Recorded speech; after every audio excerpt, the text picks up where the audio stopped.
ውድ የቻናል ቤተሰቦች ዛሬ ደግሞ ንባብ በህይወታችን ውስጥ ልናዳብር ከምንችላቸው መንገዶች ውስጥ አንዱ ንባብ ነው። ንባብ ማንበብ ማቆም ከሆነ ብዙ ነገሮቻችን ጥንካሬ እንዳይሰጠን ሊያደርግ ስለሚችል ትንሽ የንባብ ጠቀሜታዎችን ልነግራችሁ ወድጃለሁ። አንደኛው የህይወታችን አካል ሊሆን ይገባል።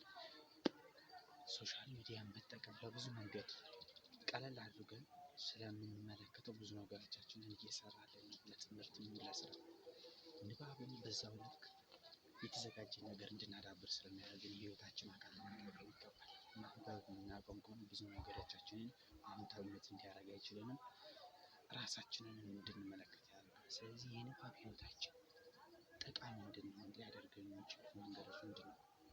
አንደኛው ነገር የህይወታችን ግቦች እንድናይ ያደርገናል። ሁለተኛው ነገር ደግሞ የዓላማ ሰዎች እንድናደርግ ያደርገናል።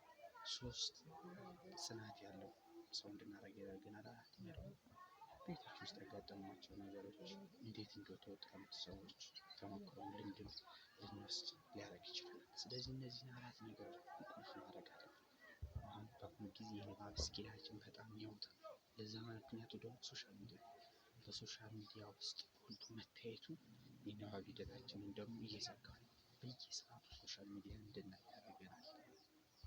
ይህ የሁላችንም ባህሪ ችግር ነው። ግን ቢቻለው አንዳንድ ጊዜም ቢሆን ከሶሻል ሚዲያ የምናገኛትን ነገር ቁጠብ አድርገን ብናዳብር እየፈለግን በስራ የምንወጠር እንኖራለን። እንደዛ ሲሆን ከባድ ነው። ያው እንግዲህ ሌላ በመጪው አጋጣሚ ብናገኝበት ነው።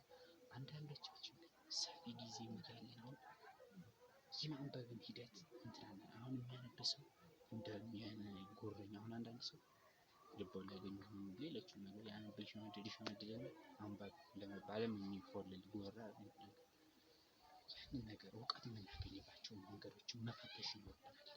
ስለዚህ እነዛን የንባብ ስኪላችንን እናሳድግ። ጥሩ ነገር እናገኝበታለን። የዛሬው ይህን ይመስላል።